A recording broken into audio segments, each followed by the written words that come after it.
सभी का स्वागत है। इंडिया पब्लिक खबर देख रहे हैं आप। मैं हूं आपके साथ गौरी।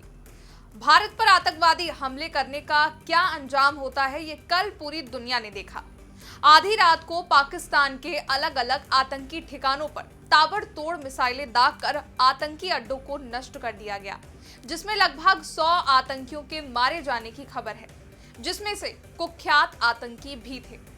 भारत शांति पसंद करने वाला देश है। वो अपने दुश्मन देश को भी संभलने का एक आखिरी मौका देता है। वो आखिरी मौका था जो भारत ने आतंकियों को पनाह देने वाले पाकिस्तान को दिया था। पहलगाम में जब हिंदू पर्यटकों को आतंकियों ने गोली मारी थी, उसी दिन ये तय हो गया था कि पाकिस्तान को और आतंकियों को इस हमले का जोरदार जवाब दिया जाएगा। कल भारत की जल थल नभ तीनों सेनाओं ने मिलकर पाकिस्तान को बारूद के ढेर पर लाकर खड़ा कर दिया। जिन आतंकियों ने हिंदू बहनों का सिंदूर उजाड़ा था, उसी सिंदूर ऑपरेशन ने आतंकियों को जन्नत पहुंचा दिया। पाकिस्तान अपने स्वभाव के मुताबिक पहलगाम हमले के बाद से ही गीदड़ भभकियां दे रहा था। अब डर से थर्राह रहा है और भारत से शांति की भीख मांग रहा है।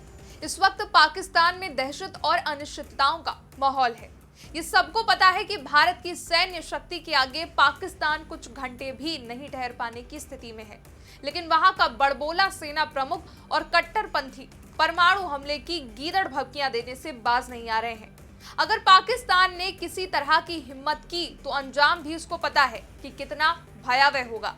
भारत की मिसाइलों की जद में पूरा पाकिस्तान ही नहीं, उसको संरक्षण और सहयोग देने वाला तुर्की तक हमारी सेना की रडार पर है। आतंकियों के कई ठिकानों को भारत की सैन्य ताकत ने धूल में मिला दिया है। दरअसल जब पहलगाम आतंकी हमला हुआ तो ये सभी जानते थे कि भारत कुछ बड़ा करने वाला है। दुनिया के सभी शक्तिशाली देश इसके लिए भारत के साथ खड़े हैं और आतंक के खात्मे के लिए भारत की हर संभव मदद के लिए साथ हैं। ये एयर स्ट्राइक केवल पहलगाम हमले का बदला नहीं, बल्कि आतंक के अंत की शुरुआत है। भारत अब बदल चुका है। भारत अब घर में घुसेगा भी और उसको छेड़ने वालों को मारेगा भी, जिसकी शुरुआत कल से हो चुकी है। पूरी दुनिया में इस वक्त केवल एक चर्चा है, जो है ऑपरेशन सिंदूर। 25 मिनट में भारत की सेना ने पाकिस्तान में 9 आतंकी ठिकानों को उजाड़कर मलबे का ढेर बना दिया। एक के बाद एक मिसाइलें पाकिस्तान में देख पाकिस्तानी सेना और आतंकी डर से थर्रा रहे हैं। पहलगाम आतंकी हमला करके आतंकवादियों और आतंकियों का पाकिस्तान और उसकी सेना ने बहुत बड़ी गलती कर दी है। भूखमरी से जूझ रहा पाकिस्तान बैठे बिठाए तबाही की ओर बढ़ चला है। पाकिस्तान ये भूल कर रहा है कि भारत में एक सशक्त सरकार है जो कड़े से कड़े निर्णय लेने में सक्षम है।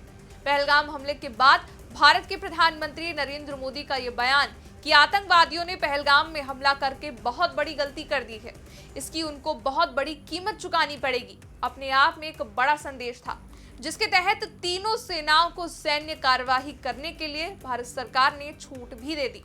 अब कमान तीनों सेनाओं के हाथ में है, जिससे पाकिस्तान में भगदड़ जैसे हालात हैं।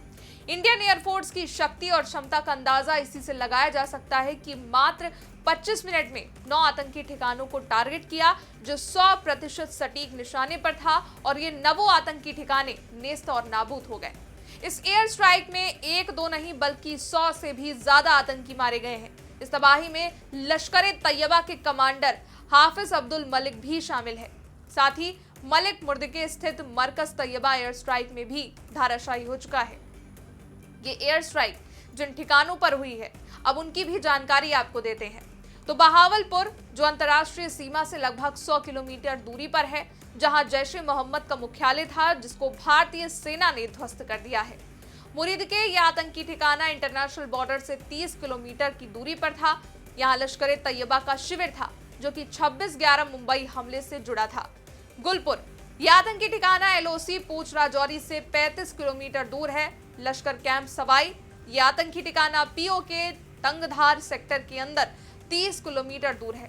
बिलाल कैंप, जैश-ए-मोहम्मद का लॉन्च पैड, ये ठिकाना आतंकियों को सीमा पार भेजने के लिए इस्तेमाल किया जाता था। कोटली LOC से 15 किलोमीटर दूर स्थित लश्कर का शिविर था। ये 50 से अधिक आतंकियों की क्षमता वाला ठिकाना था। बरनाला कैंप, ये आतंकी ठिकाना LOC से 10 किलोमीटर दूर बना था। सरजलाल कैंप, सांबा कठुआ के सामने इंटरनेशनल बॉर्डर से 8 किलोमीटर दूर जैश का प्रशिक्षण केंद्र था। महमूना, ये हिजबुल मुजाहिदीन का प्रशिक्षण शिविर था और इंटरनेशनल बॉर्डर से 15 किलोमीटर दूरी पर था। और अब इन आतंकी ठिकानों की शक्ल बंजर और मिट्टी में तब्दील हो चुकी है। ये एयर स्ट्राइक 25 मिनट तक चली, जिसकी कई तस्वीरें अब सोशल मीडिया पर देखने को मिल रही हैं। यहाँ लोग गाड़ियों से जा रहे हैं और इसी दरमियान एक के बाद एक मिसाइलें आसमान से जमीन की ओर आती दिखाई दे रही हैं। हालांकि भारत की एयर स्ट्राइक के बाद रक्षा मंत्रालय ने प्रेस विज्ञप्ति भी जारी करते हुए कहा था, थोड़ी देर पहले भारतीय सशस्त्र बलों ने ऑपरेशन सिंदूर की शुरुआत की, जिसमें पाकिस्तान और पीओके में स्थित उन आतंकवादी ढांचों को निशाना बनाया गया जहां से भारत के खिलाफ आतंकी हमलों की योजना बनाई जा रही थी और उन्हें अंजाम दिया जा रहा था। आगे कहा गया कि कुल मिलाकर 9 स्थानों को निशाना बनाया गया है। इसमें स्पष्ट कहा गया कि एक्शन गैर उकसावे वाला है, किसी भी पाकिस्तानी सैन्य प्रतिष्ठान को निशाना नहीं बनाया गया है। भारत ने लक्ष्य को चुनने में संयम बरता है, तो वहीं पाकिस्तान से भी इस हमले को लेकर बयान सामने आ चुके हैं। बैकफुट पर आए पाकिस्तान के रक्षा मंत्री ख्वाजा आसिफ ने युद्ध होने से पहले ही युद्ध विराम की मांग की और कहा कि अपनी रक्षा करेंगे। पाकिस्तानी क्षेत्र में भारत के हमले के बाद एक टीवी चैनल को दिए गए इंटरव्यू में पाकिस्तानी रक्षा मंत्री ने कहा, हम भी कुछ नहीं करेंगे अगर भारत कोई कार्रवाई नहीं करता है। तो वहीं पाकिस्तान इस एयर स्ट्राइक के बाद इतना डरा हुआ है कि उसके टीवी चैनल्स गलत न्यूज दिखा रहे हैं और उनमें दावा किया जा रहा है कि पाकिस्तान ने भारत के लड़ाकू विमान मार गिराए हैं। तो उधर पाकिस्तानी सेना के प्रवक्ता ने पुष्टि करी कि मुजफ्फराबाद, कोटली और बहावलपुर में एयर स्ट्राइक हुई। प्रवक्ता ने बताया कि नुकसान का आकलन हो रहा है। बढ़ते तनाव के मद्देनजर पाकिस्तान ने लाहौर और सियालकोट हवाई अड्डों को भी अगले 48 घंटों के लिए बंद कर दिया है। इसके अलावा सुबह पाकिस्तान के पीएम शहबाज शरीफ ने राष्ट्रीय सुरक्षा समिति की बैठक भी की। बात करें अगर इस एयर स्ट्राइक की, तो भारत की रणनीति इजराइल की सर्जिकल स्ट्राइक और प्रिसिशन स्ट्राइक शैली से मिलती जुलती मानी जा रही है। इजराइल अक्सर फिलिस्तीन, लेबनान या सीरिया में आतंकी ठिकानों पर बड़े पैमाने पर युद्ध छेड़े बगैर सटीक हमले करता था। भारत ने भी 2016 की सर्जिकल स्ट्राइक और 2019 की बालाकोट एयर स्ट्राइक में इसी तरह की रणनीति अपनाई थी। इसके साथ ही जो बड़ी खबर इस एयर स्ट्राइक से जुड़ी है वो ये है कि इस एयर स्ट्राइक के बाद आतंकी मसूद अजहर गिड़गिड़ा रहा है। इस एयर स्ट्राइक में उसके परिवार के 14 सदस्यों की मौत हो गई है, जिसके बाद आतंकी मसूद अजहर ने चिट्ठी जारी करते हुए कहा, दिल करता है कि काश मैं भी इस हमले में मर जाता। पाकिस्तान के बहावलपुर में भारतीय हवाई हमलों में जैश ए मोहम्मद प्रमुख मसूद अजहर की बहन मारी गई है। इसके अलावा मसूद अजहर का भाई आतंकी रऊफ असगर भी गंभीर रूप से घायल है।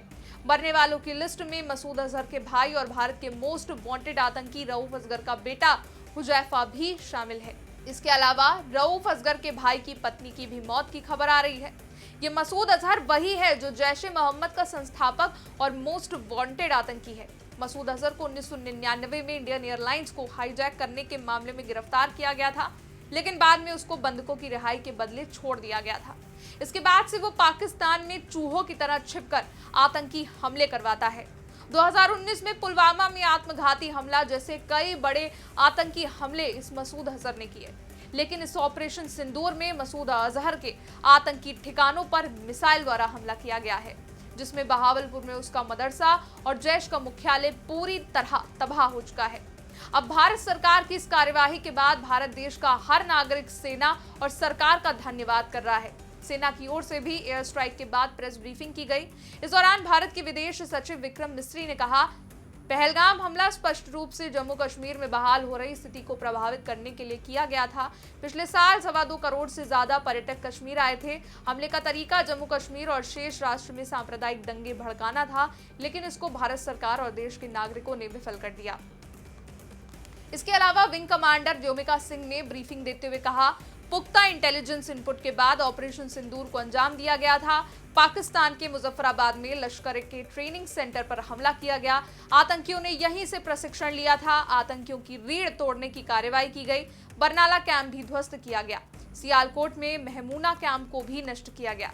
इसके साथ ही कर्नल सोफिया कुरैशी ने भी ब्रीफिंग करते हुए जानकारी दी। भारतीय सेना की प्रेस ब्रीफिंग में कर्नल सोफिया कुरैशी ने कहा, मासूम पर्यटकों और उनके परिवारों को न्याय देने के लिए ऑपरेशन सिंदूर लॉन्च किया गया। पाकिस्तान में पिछले 3 दशकों से टेरर इंफ्रास्ट्रक्चर का निर्माण हो रहा था, जो पाकिस्तान और पीओके दोनों में फैले हैं। कर्नल सोफिया ने कहा, 9 आतंकी कैंपों को निशाना बनाया गया और ध्वस्त किया गया।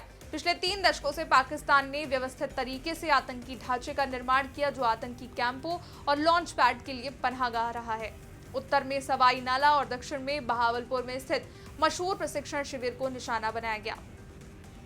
तो उधर प्रधानमंत्री ने भी अपने यूरोप दौरे को रद्द कर दिया है। इसके साथ ही पीएम मोदी ने कैबिनेट बुलवाई। ऑपरेशन सिंदूर को लेकर पीएम मोदी ने कहा, यह देश के लिए गर्व का पल है। कैबिनेट बैठक में पीएम मोदी ने ऑपरेशन सिंदूर के लिए तीनों सेनाओं की तारीफ की। कहा, यह नया भारत है, देश के लिए ये गर्व का पल है। सेना ने कम समय में सटीक हमला किया। उधर सरकार ने कल भी 11 बजे सर्वदलीय बैठक बुलाई है, जिसकी अध्यक्षता रक्षा मंत्री राजनाथ सिंह करेंगे। यही नहीं, पिक्चर अभी भी बाकी है। एयर स्ट्राइक के बाद से लगातार रक्षा मंत्री हो या फिर गृह मंत्री बैठकें कर रहे हैं। Chief of defence staff general Anil Chauhan ने दिल्ली में रक्षा मंत्री राजनाथ सिंह से मुलाकात की। तो उधर जम्मू और कश्मीर मुख्यमंत्री उमर अब्दुल्ला ने सीमा और एलओसी क्षेत्रों की सुरक्षा और तैयारियों के लिए बैठक की, जिसके बाद गृह मंत्री अमित शाह ने उमर अब्दुल्ला से बातचीत की। गृह मंत्री ने जम्मू कश्मीर के उपराज्यपाल और बीएसएफ के महानिदेशक के साथ भी संपर्क बनाया हुआ है। तो उधर सुरक्षा और टाइट कर दी गई है। एयर स्ट्राइक के बाद से ही एलओसी पर लगातार पाकिस्तान की ओर से फायरिंग की जा रही है, जिसका जोरदार बराबर जवाब भारत द्वारा दिया जा रहा है। तो उधर गुरुदासपुर स्थित करतारपुर कॉरिडोर को भी बंद कर दिया गया है। बता दें, बुधवार को 491 श्रद्धालुओं ने करतारपुर साहिब जाना था, जिनमें से 170 श्रद्धालु डेरा बाबा नानक में इमिग्रेशन चेक पोस्ट से वापस लौटा दिए गए हैं। कश्मीर से सटी नियंत्रण रेखा पर हालात तनावपूर्ण हो चुके हैं। वहां पर गोलीबारी की खबरें हैं। भारतीय सेना का कहना है कि पाकिस्तान ने एक बार फिर से संघर्ष विराम समझौते का उल्लंघन किया है और एक्स पर पोस्ट करते हुए भारतीय सेना ने कहा, पाकिस्तान ने जम्मू कश्मीर के पूंछ राजौरी क्षेत्र में भीमबर गली में गोलीबारी की है। भारतीय सेना उचित तरीके से इसका जवाब दे रही है। खैर, इस एयर स्ट्राइक के बाद तमाम रिएक्शन सामने आने शुरू हो गए हैं। कतर ने भारत पाकिस्तान के बीच तनाव पर चिंता जताई और कहा कि मामले को डिप्लोमेटिक तरीके से हल किया जाना चाहिए। तो उधर भारत के राजनेताओं द्वारा भी लगातार रिएक्शन आने शुरू हो गए हैं। भारत के हमले के बारे में रक्षा मंत्री राजनाथ सिंह ने सोशल मीडिया एक्स पर लिखा, भारत माता की जय। तो उधर उत्तर प्रदेश के मुख्यमंत्री योगी आदित्यनाथ ने पोस्ट किया, जय हिंद की सेना। विदेश मंत्री एस जयशंकर ने सेना के ऑपरेशन को लेकर एक्स पर एक पोस्ट में लिखा, दुनिया को आतंकवाद के मुद्दे पर जीरो टॉलरेंस जरूर दिखाना चाहिए। भारतीय सेना की कार्रवाई के बारे में केंद्रीय मंत्री शिवराज सिंह चौहान ने लिखा, भारत माता की जय, जय हिंद की सेना। तो उधर कांग्रेस अध्यक्ष मल्लिकार्जुन खड़गे ने इस मुद्दे पर लिखा, पाकिस्तान और पीओके से पैदा होने वाले आतंकवाद के हर स्वरूप के लिए भारत की एक दृढ़ राष्ट्रीय नीति है। हम पाकिस्तान और पीओके में आतंकी ठिकानों पर सेना के हमले पर गर्व करते हैं। तो कांग्रेस सांसद और लोकसभा में नेता प्रतिपक्ष राहुल गांधी ने सोशल मीडिया एक्स पर लिखा, हम अपनी सेना पर गर्व करते हैं, जय हिंद। वहीं एआईएमआईएम सांसद असदुद्दीन ओवैसी ने लिखा है, मैं हमारी रक्षा सेनाओं द्वारा पाकिस्तान में आतंकवादी ठिकानों पर किए गए लक्षित हमलों का स्वागत करता हूं। पाकिस्तानी डीप स्टेट को ऐसी सख्त सीख दी जानी चाहिए कि फिर कभी दूसरा पहलगाम ना हो। पाकिस्तान के आतंक ढांचे को पूरी तरह नष्ट कर देना चाहिए, जय हिंद। वहीं शिवसेना उद्धव ठाकरे गुट सांसद प्रियंका चतुर्वेदी ने इस मुद्दे पर कई पोस्ट किए हैं। एक पोस्ट में उन्होंने लिखा, हर माथे का सिंदूर मिटने ना देंगे, मिटाया तो उसका जवाब देकर रहेंगे, जय जवान जय हिंदुस्तान जय हिंद। तो वहीं आरजेडी नेता और बिहार के पूर्व उप मुख्यमंत्री तेजस्वी यादव ने भी अपने सोशल मीडिया पोस्ट में कहा, जय हिंद जय भारत, ना आतंक रहे ना अलगावाद रहे, हम अपने वीर जवानों और भारतीय सेना पर गर्व है। देखा जाए तो भारत की पाकिस्तान के खिलाफ की गई ये बड़ी एयर स्ट्राइक थी, जिनमें 9 ठिकानों को निशाना बनाया गया, जिनमें करीब 900 आतंकी थे और इनमें से कई 100 को मौत के घाट उतार दिया गया है। तो वहीं आतंकी इलाके अब मिट्टी के ढेर और खंडहर में तब्दील हो चुके हैं। इस ऑपरेशन सिंदूर का मकसद ही यही था, हिंदू बहनों की मांग का सिंदूर उजाड़ने वाले आतंकियों को खत्म करना। पहलगाम हमले में शहीद शुभम की पत्नी ईशान्या को देर रात जैसे ही इस बारे में मालूम चला कि भारत ने पाकिस्तान पर हमला किया, उन्होंने कहा, अब हमारे सिंदूर मिटाने वाले आतंकी भी मिटेंगे। ऑपरेशन सिंदूर एक एक आतंकी को मिट्टी में मिला देगा। आज दिल को पहली बार घटना के बाद सुकून मिला है। देश ने जो निर्णय लिया है उसका स्वागत करते हैं। प्रधानमंत्री ने जो कहा था वो करके दिखाया। वाकई ये ट्रेलर था, पिक्चर अब भी बाकी है। भारत पूरी तरह से तैयार है आतंकवाद को जड़ से उखाड़ फेंकने के लिए। और भारत कितना मजबूत है और क्या कर सकता है, ये कल न केवल आतंकवादी और पाकिस्तान ने देखा, बल्कि पूरी दुनिया ने देखा। पूरे देश को आज सेना पर और सरकार पर गर्व है, क्योंकि पूरा देश इस बात की प्रतीक्षा कर रहा था कि भारतीय सेना कब श्री गणेश करेगी। फिलहाल के लिए इस रिपोर्ट में बस इतना ही। हर बड़ी खबर का सटीक विश्लेषण और देश विदेश से जुड़ी अपडेट्स पाने के लिए हमारे चैनल को लाइक करें, सब्सक्राइब और शेयर करें। फिलहाल बस इतना ही।